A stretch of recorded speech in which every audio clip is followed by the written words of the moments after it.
I have you at the same address as the last meeting. Yeah, we Okay. came together. Thank you. Minutes. I'm here today in support of the people of Antelope. As my husband spoke, we've lived through 3 to 4 wind projects, with the Helix project that has been cited by the Oregon Department of Energy and EFSEC. We know what's coming. We have lived through it, and the folks of Antelope, we feel for you.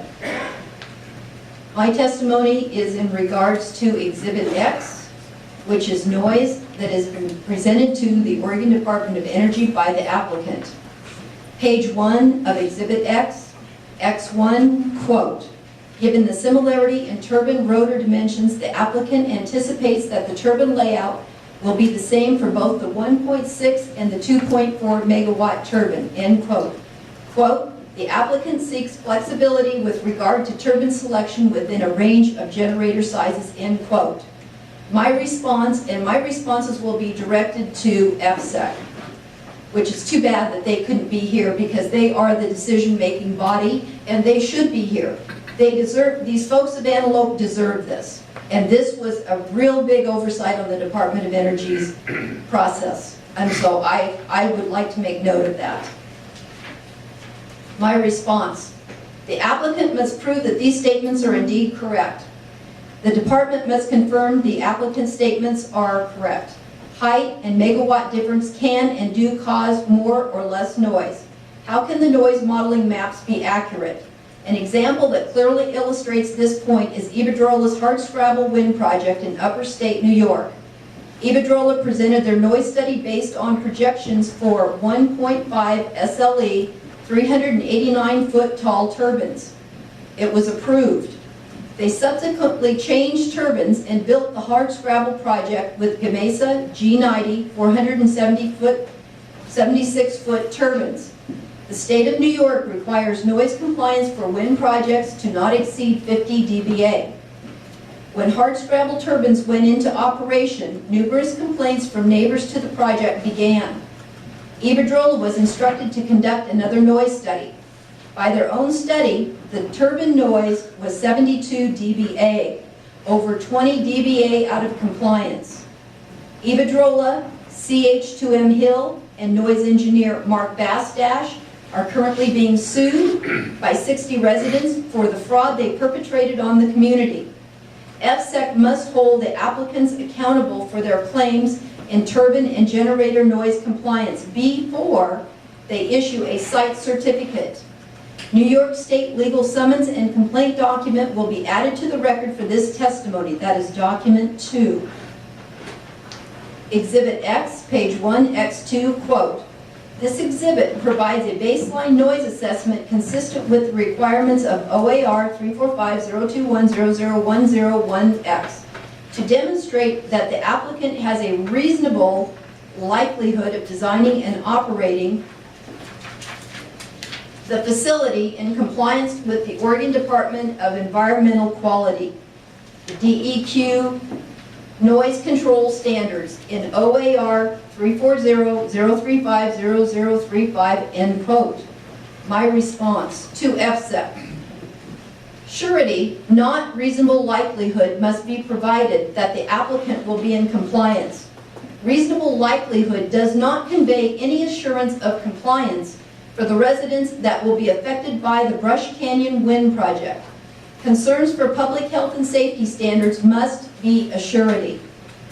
Exhibit X, page 3, X2, noise analysis methodology. Quote, "Standard acoustical engineering methods were used in this analysis. The noise modeling software used to evaluate turbine and substation emissions, the CADNA/A by Datacoustic GmbH of Munich, Germany, is a sophisticated software program that enables complete noise modeling of complex industrial plants.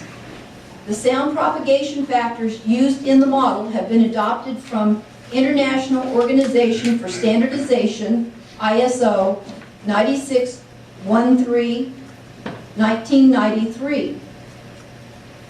Atmospheric absorption for conditions of 10 Celsius and 70% relative humidity, conditions that favor propagation, was computed in accordance with ISO 9613-1 and the simple ground procedure per ISO 9613-2, end quote. My response: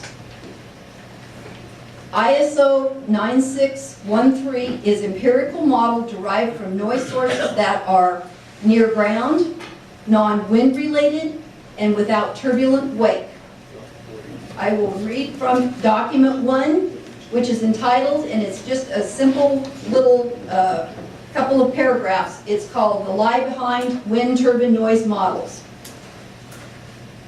Acousticians hired by the wind industry insist that the ISO standard is an appropriate method for modeling wind turbine sound, provided the correct input parameters are used.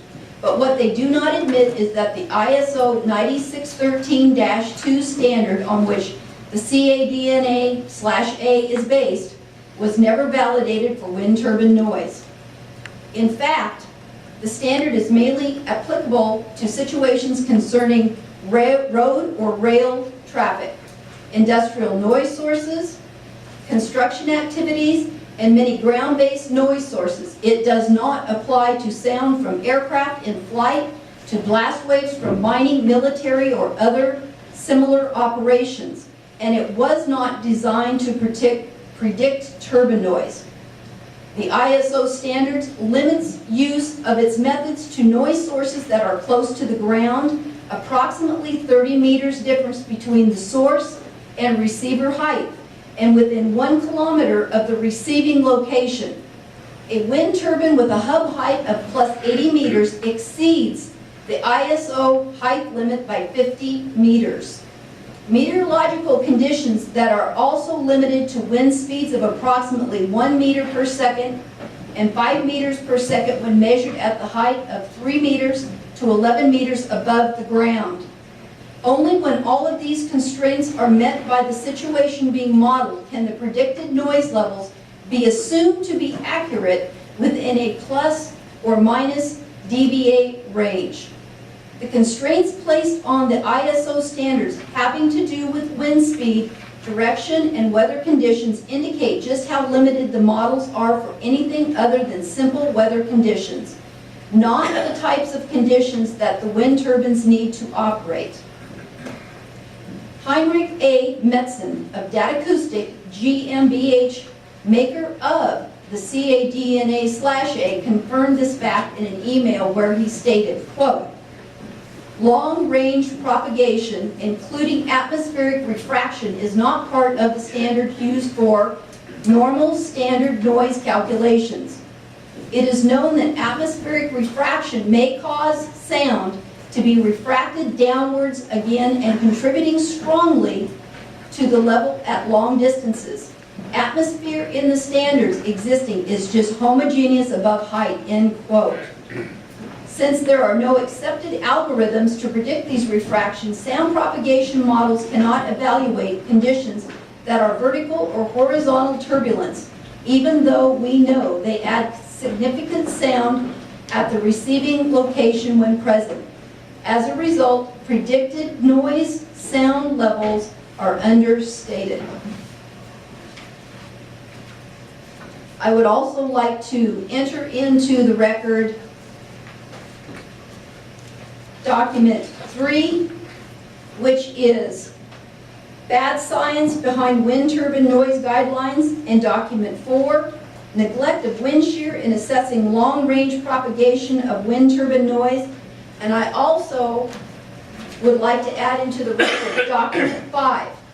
Document 5 was commissioned and prepared for the U.S. Department of Energy in 1987 by a former NASA scientist called Dr. Neil Kelly. In November of 1987, it was presented at a wind power conference and expo in San Francisco, California in October of 1987. And the name of this document is a proposed metric for assessing the potential of community annoyance from wind turbine low frequency noise emissions.